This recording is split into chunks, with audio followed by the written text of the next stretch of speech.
So let's get to today's topic, um, which is on inflation and financial planning, especially retirement planning.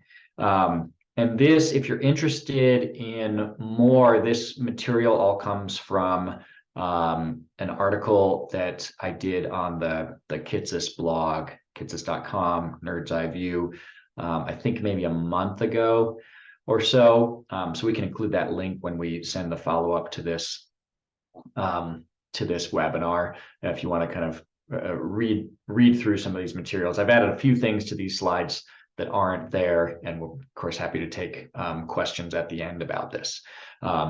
So this topic is really about how to think about inflation in retirement planning, and kind of get at what some of the problems are with the way that we currently treat inflation in retirement software.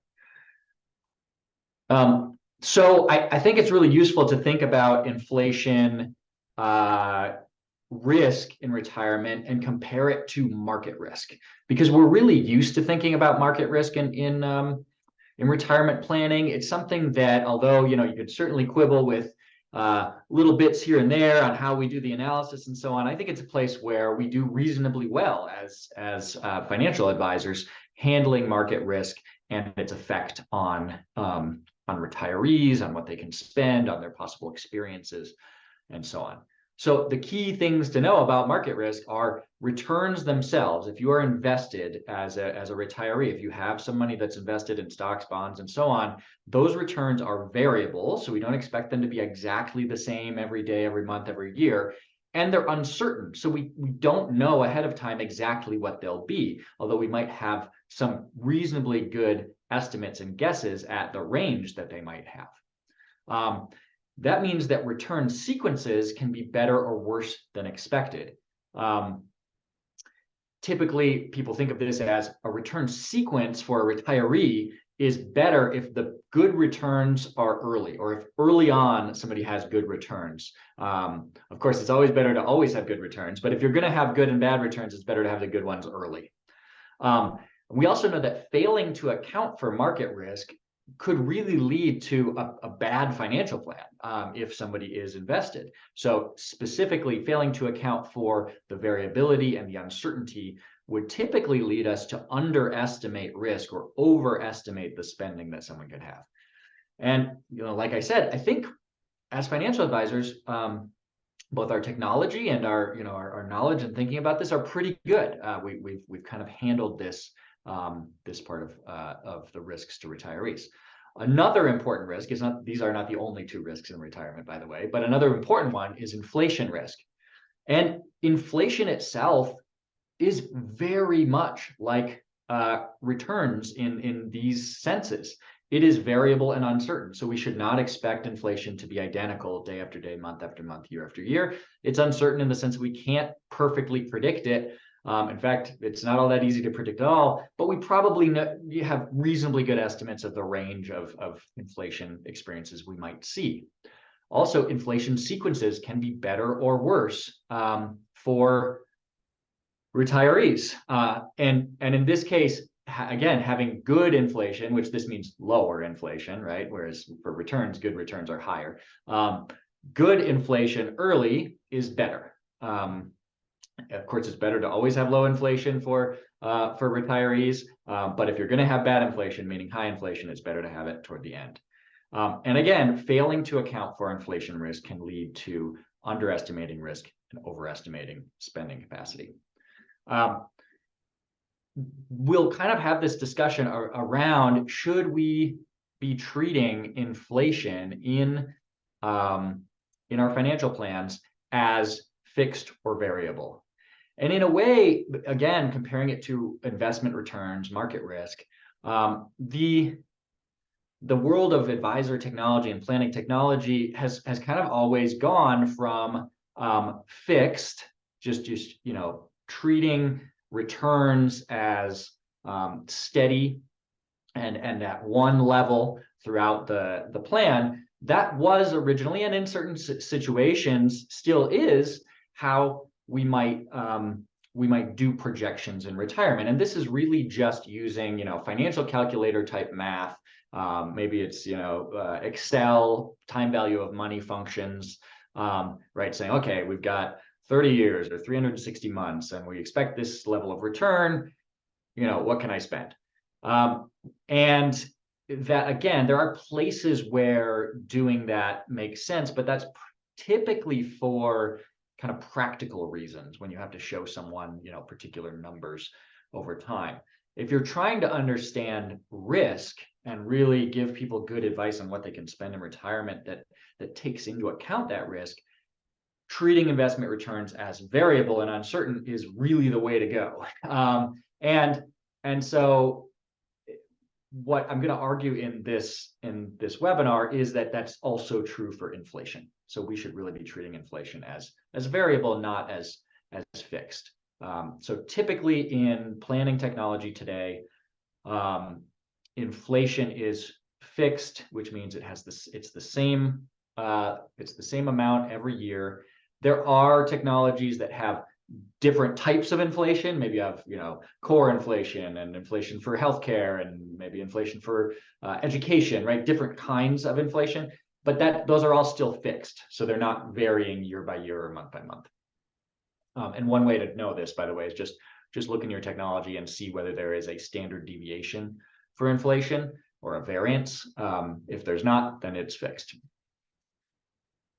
The thing is, though, we made this transition over 20 years ago in financial planning from treating returns as fixed and known to treating them as variable and uncertain. We are yet to make that shift in the world of inflation. So, of course, at Income Lab, we have made the shift, but I wouldn't say that the shift, people have fully embraced treating inflation as fixed, as variable and uncertain. So the place to start is, is inflation variable and uncertain? I think it's probably fairly obvious to everyone, but just to make it clear, yes, inflation is variable and uncertain. Here's the last 100 years of inflation, annualized inflation rates, and you can see there's been quite a range.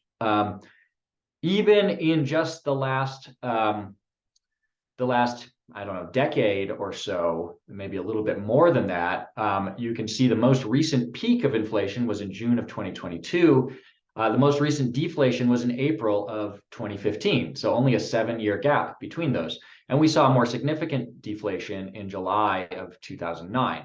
So this is all within, recent living memory. We have seen quite a range of inflation. So this isn't the kind of thing where we look back at history and we say, yeah, okay, fine, in the 40s and 30s and before that, yeah, we saw some crazy inflation, but that's not the sort of thing that happens anymore. I think it's easy to remember from kind of 2000 to 2020 or so. It did feel a bit like that, like, hey, maybe times of crazy changes in inflation are over. I think 2022 showed no, that's just not true.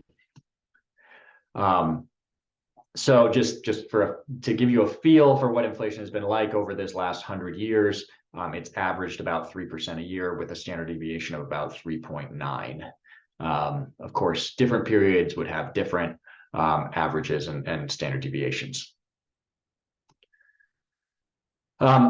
So that shows that inflation really is variable and uncertain. But the next question is, okay, but does that matter for retirement income planning? Because let's face it, anytime we do planning, it depends on kind of a model of the world and certain decisions about how we're going to model things and so on. And that will always include some kind of simplification, right? So maybe this is just a simplification that's fine. Now, I think since we know that simplification is not okay in the world of investment returns, of the returns that you get in your portfolio, I suspect everyone will probably will guess that it's also important here. But it's worthwhile checking. checking to see what effect treating inflation as fixed and known has on financial planning, and does it have a negative effect? So one way to try to answer that question is to find a situation where inflation is really important. And ideally, it's one of the only things that's important. So we're kind of taking this into the lab and saying, all right, can we build an experiment where we'll be able to figure out how bad it is to treat inflation as fixed and known. So here we have a situation you're unlikely to experience out in the wild, but it's a family who is funding their retirement only from a pension that's not adjusted for inflation. This is a $10,000 a month pension, nominal, no adjustments for inflation. Let's assume it's joint life as well, so that we don't even have mortality risk here.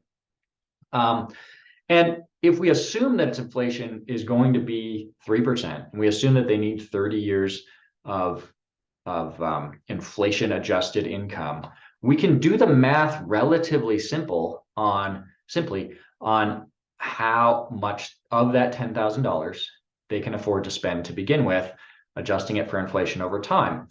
And it ends up being $6,640 a month at the very beginning of retirement.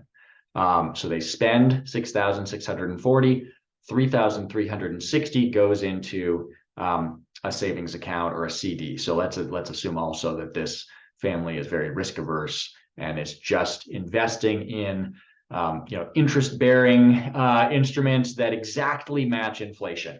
So we're going to imagine that we can just always get an inflation rate that just keeps us up with inflation, and that's it.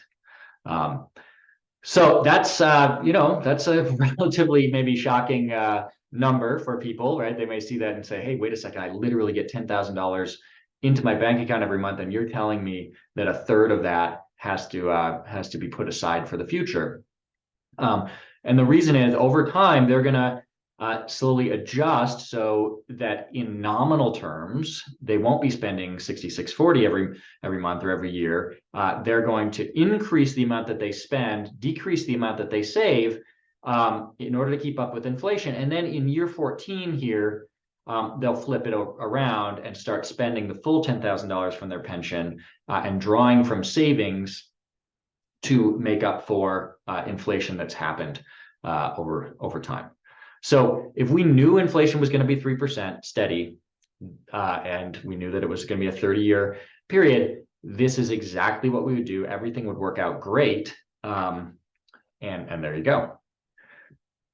The problem, of course, is that's not actually how inflation behaves. So for this kind of specialized situation, we can look back at how inflation has behaved historically, the actual sequences of inflation, and ask, given those inflation experiences, some of them which were really high inflation, some of them which involved deflation, some high inflation early, some high inflation late, and so on, what's the range of real spending levels from this $10,000 a month pension that people could have sustained historically? And we can rank those, according to the percentile of history that would have survived this level of spending. So think of this as like probability of success, but using historical inflation sequences. So 50% of the time, you could have spent almost $6,400 a month. If you wanted to have a spending level that would have survived every single inflation sequence in history, you would have had to spend $4,350. So save more than half of your pension in order to make up for future inflation adjustments, or to provide for future inflation adjustments in the future. This lowest number here comes from April of 1973. So, thinking back there, that makes a lot of sense because we were really just entering the teeth of stagflation in the 70s and 80s. And, really, we would have had to put a lot of dry powder aside to make up for that kind of inflation sequence over time. So what this shows us is if we simply assume a 3% fixed inflation, which by the way is about average for the last 100 years, we end up with a spending level, recall it was 6640, that is actually higher than even the 50th percentile historically. In other words, historically, it had less than a 50% success rate. And so that should be concerning to us. It shows us that, whatever the range of inflation can be, it needs to be taken into account, or else we would be, recommending to this family a spending level that seems to be much, much higher than we would otherwise have felt comfortable recommending. So if you think about if this were a case where someone was withdrawing from an investment portfolio, we would have looked at the range of possible sequences of returns that they could have, right? Good, bad, medium, different times, and said, okay, let's find ourselves a withdrawal level that is reasonably conservative if they can afford it, right? So typically people might look for 70%, 80%, 90% probability of success, that kind of thing, because people are risk averse, and we'd rather be surprised on the upside than on the downside. Well, if we took that into this situation, we would be recommending things around $5,000 a month, so saving half of the nominal pension, if we took historical inflation experiences seriously. Now you might say, okay, well, maybe that 3% inflation, that was just too low, right? I mean, maybe it is the historical average, but we know that if you want to handle variability, we typically need to not just use kind of a arithmetic average in things, but we need to maybe just bump it up a little bit. So we can look here and ask, okay, what fixed inflation assumption would I need to use if I wanted to give this family advice to spend, say, around $5,000 a month from their $10,000 pension? And we can see here that it is, we would need to get into the 5 and 6% annual inflation range if you wanted to get up to 100%, closer to 7% inflation. So there are a few problems with this. The main one is really for communication with clients. This seems really high, right? Now maybe you do expect 6 or 7% inflation for the next 30 years, but there aren't many people who do, and so this would be hard to explain to clients.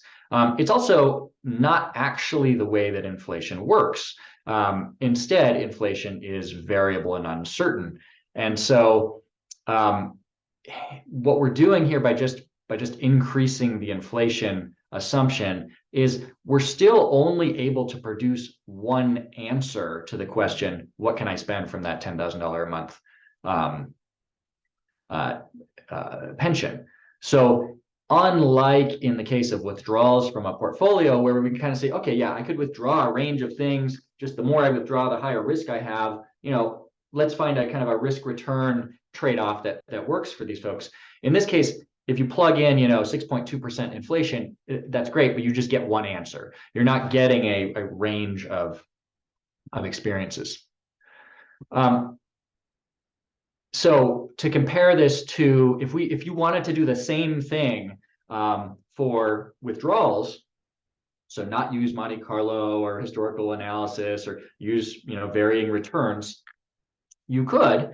So for example, if you normally would have assumed an average real return of 5% with a standard deviation of 10, and you had $1 million portfolio and you wanted an 80% probability of success, you would have recommended to someone that they withdraw $46,700 a year. You could get that same answer just using a financial calculator, but you would have had to assume a 2.3% fixed real return using time value of money calculations, right? So it is possible to do this as well in the world of portfolio withdrawals, but it's not what we tend to do. And the main reason is it's not really the way the world works, right? Instead, you actually get varying returns. It would be kind of hard to explain to clients why it's 2.3%, even though I actually think it's going to be average of 5, right? This would just be a really convoluted, statistical conversation. And it just produces one number. It's this 46,700. Really what I want is to understand that, yeah, there's a range of behaviors I could follow, a range of plans I could follow. They just have different kinds of risks. So for making decisions about how, what to do in retirement, how much you can spend, that's where we want to get. We want to get to a place where we get a range of possible things we could do, and then just make informed decisions about that risk trade-off. So I think this idea of you just using higher inflation assumptions is not really a good way to go, because it has all the same problems that using a really low return assumption would have in withdrawal analysis. Sort of an aside on what inflation risk is really like and where it comes from here. We often talk about inflation risk, and we just sort of think it has to do with, well, what average inflation will you experience over some period of time?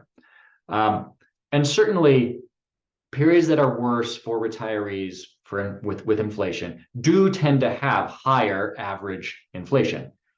But that's not actually exactly what's going on. Just like with returns, what we're actually experiencing here is sequence of inflation risk.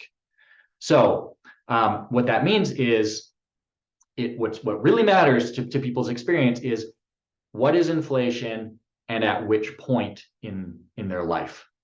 Again, if you have high inflation early on, that can be a problem. High inflation later is not as big of a problem. And so what you can end up seeing is, for example, this let's see here, the 70th percentile here, the 5,800 a month, that's lower than the 60th percentile, right? Which makes sense. So it's a higher probability of success. 60% is almost $6,200, so about $400 more. But if I look over at what the actual average inflation was during this period, the average inflation for the $5,800 is lower, right? That might look like a mistake, but no, it's definitely possible to have high enough inflation early on that the sequence of inflation is bad, but then maybe inflation later on is low enough that if we average the whole thing, well, it's 3.4% instead of 3.7. So this is why if we're being precise, we probably want to talk about sequence of inflation risk, just like we talk about sequence of returns risk. That's what it's all about. Another case is right here. We see, the 80th and 90th percentile, again, about a $400 difference in spending capacity, but they both have the same average inflation over that 30-year period. So looking at just average inflation is not what's going on here. What it really is sequence of inflation. This is really nice because it's really the same as if I were doing sequence of return risk. The only difference is it's flipped on its head. So we want low rates of inflation early on. That's good sequence of inflation. High inflation early is bad sequence of inflation. Okay, so how should we handle sequence of inflation risk when we're doing planning?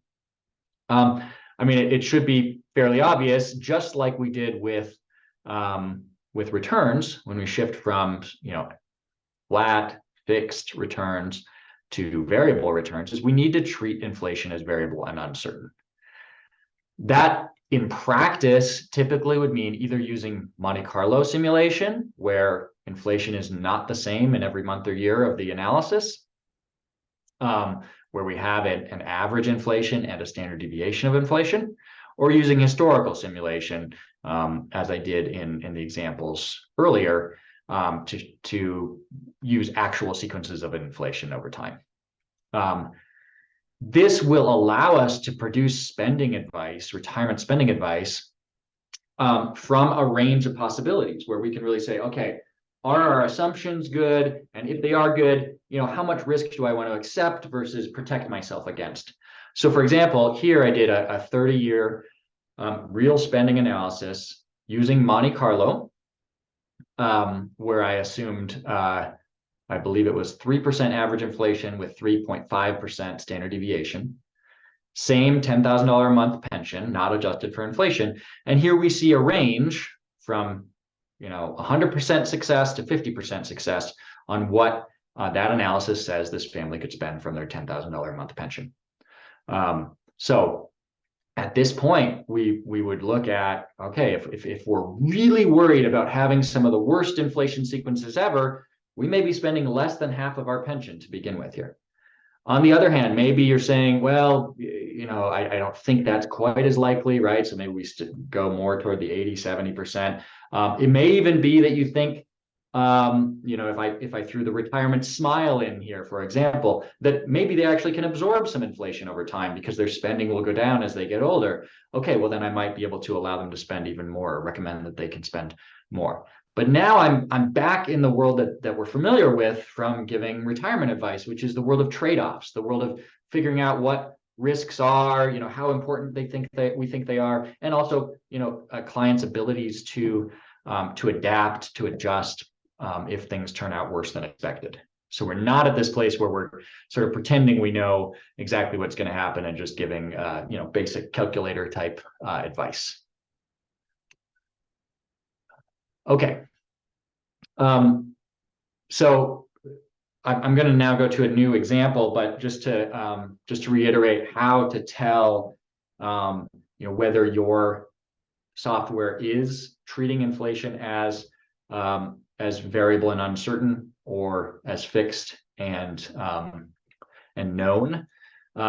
Just look to see whether you have access either to historical simulations that use actual historical inflation, or whether you have Monte Carlo and a standard deviation or a variance assumption in the software. If you don't, then it's being treated as fixed and known, even if you have multiple inflation assumptions. That those are just different inflation for different categories of spending, but they're not varying inflation. They're not treating it as a risk. And maybe that's the other point to make here is, this might sound a little bit more controversial, but if we're not treating something as variable and uncertain, we're not treating it as a risk. So when I say inflation is going to be 3%, that is not acknowledging that there is inflation risk. That's just, if I know what the inflation is going to be, just like if I knew what the returns are going to be, I can tell you exactly what to do. There's no risk involved. Risk involves uncertainty, things that are unknown. So I think, in a technical sense, by not having variation in inflation in retirement analyses, we are saying that inflation is not a risk, which is clearly false. Okay. So that example that we had before of the $10,000 a month pension, as I said, that's not common to run into someone who has only a $10,000 a month pension. I have certainly seen cases where people have significant not adjusted for inflation pensions as part of their plan. I've seen, in particular, I remember looking at talking with advisors about several cases in California where, maybe it was a CalPERS pension or something. I'm not an expert on those pensions, but significant, $6,000 to $10,000 a month in not adjusted for inflation pension. So these kinds of scenarios certainly show up.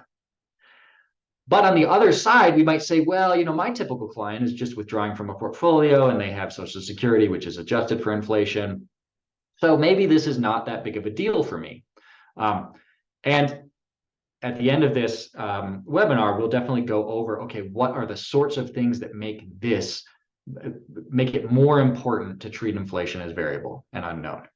But we can first go to the totally other end and say, okay, what about a plan that is only based on portfolio withdrawals?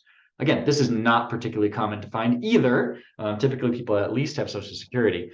But it's a good question, because this is a place where we already deal with market risk, and we already have standard deviations built into our capital market assumptions. And so you might wonder, well, is that already kind of handling the variability of inflation?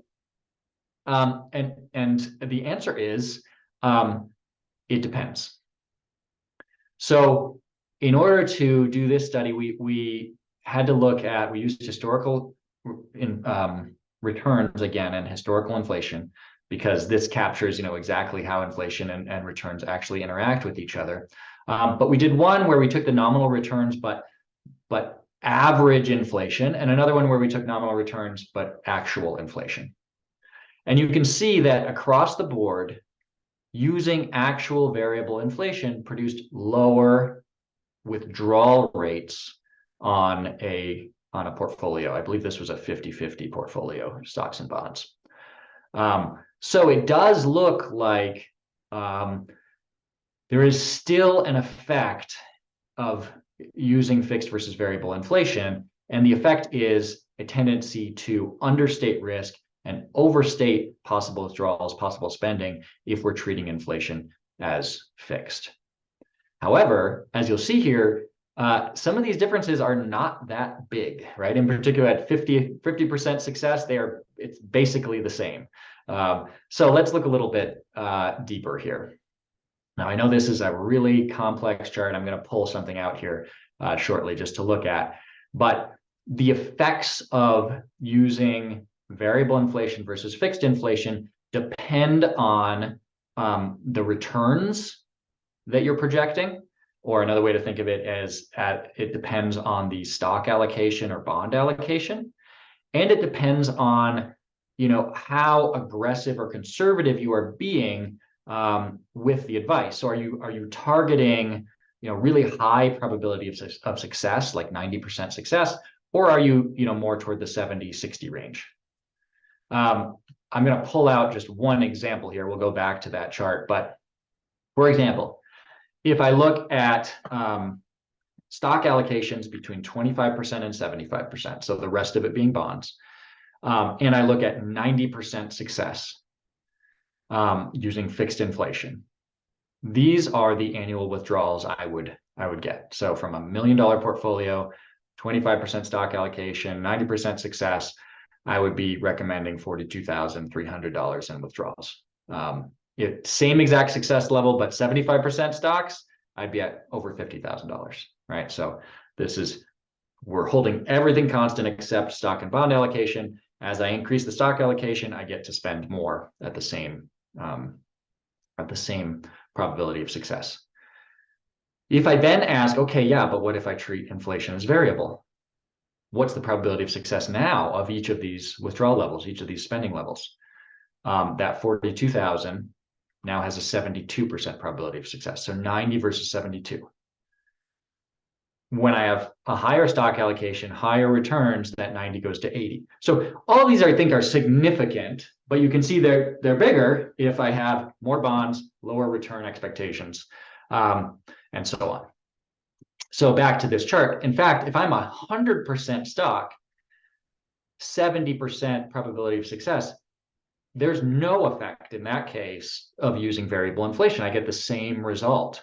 So the spending level for fixed inflation analysis at 70% probability of success, also has 70% probability of success if I use variable. So you can see there's a different amount of bang for your buck for using variable inflation, depending on exactly what you're doing with the plan. And in general, this is how I would summarize these effects. Higher bond allocation, lower expected returns means more and more important that you treat inflation as variable. Lower risk spending levels or higher probability of success. So if you feel most comfortable having people spend at a relatively low level in order to kind of build themselves a nice risk buffer, decrease the chances that they'll have to adjust their spending down mid-retirement, and so on. That means there's more value in having variable inflation. If you have more not adjusted for inflation portfolio income, so this example of a nominal pension, that makes it more important that you have variable inflation in your analysis. And also, if you expect higher inflation or higher variance of inflation, it's more important. So obviously, if I really think inflation is going to be 1% with a 0.5% variance, this is probably not that big of a deal. Why is this? Why are these the patterns that we see? For the first, why are lower expected returns, higher bond allocations more sensitive to varying inflation? Well, it's because when you have, say your bond allocation, maybe you're assuming you're going to get, 3 or 4% returns. Well, if you happen to have some periods with high inflation, that eats that return away very quickly, as opposed to, an 8 or 9% return for stocks, or even 12, 13. It just has a bigger effect. It's taking away most of the return, as opposed to if you're at 12% stock return, even a 3, 4, 5, it's just not as big of a proportion of your return that's being taken away. And this is what we see historically, is that, the bond returns tend to suffer more in these periods of high inflation. Why would it matter that you're targeting a lower risk spending level or a higher probability of success? Why is 90% success more affected by variable inflation than 70? Here it's because if you think about kind of the scenarios that are being created by a Monte Carlo or by historical analysis, the actual sequences of returns that correspond to these high probabilities of success, they're worse, right? They're worse sequences of inflation. Just like if you're looking at a 90% probability of success for withdrawals, those are worse sequences of inflation. If you look at the actual sequences, those are going to be places where you had high inflation early. Whereas when I get closer and closer to 50% probability of success, that is by definition, that's average, that's the median. And so we should expect in the sequences of inflation that are actually appearing in those scenarios to be more average, more run of the mill. And so we wouldn't expect them to have such a difference when I'm doing variable inflation versus fixed, because at a 50 percentile, roughly we should actually expect variable inflation and fixed inflation to be about the same. We wouldn't really think that there'd be any major difference. And you'll see some differences, but that's just like noise. It wouldn't be something that you've really discovered. And so it is the tendency of most advisors, and I think this is very reasonable, to target lower risk spending levels if somebody can afford it, because now you're planning for worse sequence of inflation and sequence of returns. And then if things turn out better than that, that's great. You have good news for them, as opposed for planning for something at kind of the median of the average, and now it could go either way, and I might have bad news for you in the future. So unfortunately, what we found here is if people do have bonds and in any sort of reasonable amount, even 25%, if people are targeting lower risk spending levels, using variable inflation is more important, and that is actually where most people are. So although there are some scenarios where it's less important, unfortunately, most real world situations, it's probably a good idea to use variable inflation. So people have asked us, because of this research, okay, well, what do you do in Income Lab? We offer different ways of doing the analysis. So we offer historical analysis, which uses actual sequences of inflation.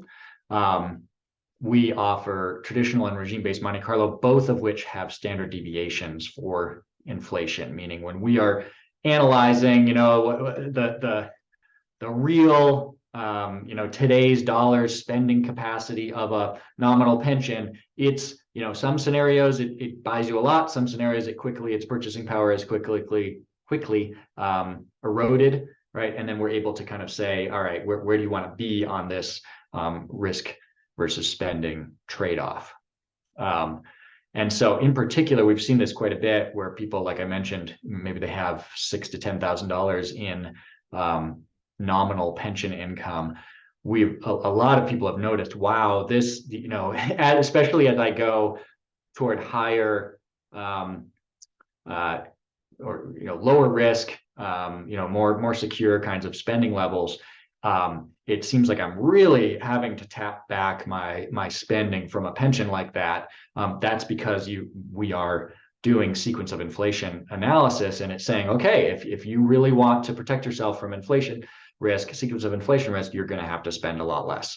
Whereas if you want to accept more of it, you can go toward a higher spending level. So I think with that, we can go to some questions. Taylor, if you've had a chance to look at those. Yeah, we have a couple that are upvoted. We have quite a few questions. So if you can, I'll just go off the upvoted ones. So do you think the government overspending and the increased budget deficits will change taxes and inflation levels for retirees now? I don't know that I have a great, crystal ball on that kind of thing. I mean, I think in the past, we've certainly seen, there was even a period where I think people thought that, higher government spending wasn't going to lead to higher inflation. Clearly that was shown to be wrong over last year. So I'm probably fairly, I'm not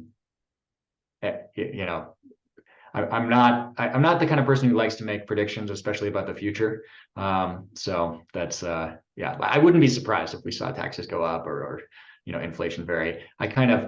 When I look at the last 100 years and I see spikes and valleys, and I would not be shocked if we continue to see that kind of thing over the next many decades. And as a reminder, if you see questions in there you want to hear the answers for, upvote them, as we might not have time for them all. So the next one is, given the impact from the variability of inflation on safe spending amounts historically varies with the allocation of the portfolio, does Income Lab have or plan to have a tool that lets users easily evaluate how portfolio allocation impacts spending capacity, i.e. bang for the buck? So I definitely think you can do that already, in a sense, where you can do different allocations. If I'm understanding the question right, you can do different allocations. So I've definitely seen people create 2 or 3 plans that are identical other than the portfolio allocation. So keeping inflation assumptions the same and so on. And then you will definitely see the difference, and you'll typically be able to spend more, at least initially, if you have a higher stock allocation. But if you go into the retirement stress test, and in particular, if you hit it with stagflation, every time I've seen this, if you go from kind of 60-40 to 80-20 or something like that, you increase the volatility of the income itself, of what you can spend. So in a way, what you're saying by giving someone more equity is saying, hey, are you the kind of person who wants to be able to spend more when things are good, but is fine spending less when things are bad? Right? That's this trade-off. Whereas a more moderate portfolio might be, hey, I get it. I'll spend less today, but I'll probably have less volatility when things are bad. That's the trade-off, and you can already do that. And I think the retirement stress test is a great place to do that. The next one is, should we use CPI or CPIE inflation for retirees? Yeah, I mean, I know there's been different, and even the government has used different ones over time. In order to get a long history, we used CPIU in this work, and that's what we used to create our default capital market assumptions. You're welcome to use different indices if you think one works better for retirees, for sure. And then the next one that has the most upvotes is, since inflation and market returns are not independent, how would varying both in analysis and simulation work? Yeah, so the nice thing about using historical analysis is that the non-independence, the dependence of inflation and returns is just built in. Like, nobody has to create all sorts of crazy capital market assumptions involving second and third order interactions of inflation and different asset classes. So that is one reason I used historical in this research. It certainly would be possible to do the same thing with Monte Carlo, but there's a point at which it's kind of it's not very practical to ask advisors and firms to produce all those different second order correlations and autocorrelations and things. So we in our Monte Carlo, we just treat them as independent. It's, as you say, probably not exactly correct, but it gets you, it gets you somewhere, and it's a nice balance between practicality and at least getting you some of the effect of varying inflation over time. So I think what was the implication there was, hey, we would typically see, low real returns when inflation is really high, which is true. That's exactly what happens. So there tends to be a negative correlation between asset returns and inflation. Real returns anyway. Nominal returns, there's basically no correlation. And in the same bucket, if a client is invested in stocks, won't the increase in investment value offset the increase in inflation? Yeah, I think that's exactly what maybe I didn't say it as clearly as that. I like that, but that's basically what is going on here. So you'll notice over on the right, these are in groups. So you have blue-red groups. All right. And way over on the right, 100% stock, you see the gap between blue and red is much smaller than if you go all the way to the left, I get bigger gaps. Right. So yeah, a great way to put it. Basically, the stock return is sort of more likely to make up for that inflation. This one's kind of with the software. So if we turn on high economic context in the historical test area, does that include actual inflation rates in the included time frame? Yes, it does. Yep. Okay. Yeah, so you'll typically see higher. I know right now, usually the blue, the period in that historical graph encompasses the 60s and 70s at least, so you'll get slightly higher inflation. Yeah. Okay. So the rest are all equal remaining questions. So kind of with the government, they said it's important to remember that an individual's rate of inflation will be different than what the government prints. Homeowners will have lower inflation than renters over the long run. Yeah, and I think the way to take that into account is, there are several ways. You can certainly change your assumptions, but one easy one is just to use the retirement smile or a custom income path, meaning that if the smile, for example, tends to reduce real spending by like 1% to 2% a year. And another way to think about that is you're really just not taking full inflation adjustments, full kind of government printed inflation adjustments over time. Your personal inflation rate is lower. And then someone had put in a question and then they kind of put the question differently. So putting the question differently is not inflation one of the factors amongst others that impact market returns, and therefore baseline inflation together with a variable sequence of return risk implicitly incorporates variability in the factors impacting return, including inflation? Yeah, I mean, I'm not sure, maybe I don't. If I'm not answering the question directly, I'm sorry, I'm trying to. But I think, yeah, you could certainly, you could set your real return and standard deviation assumptions in a way that captured inflation. I really think that probably is possible.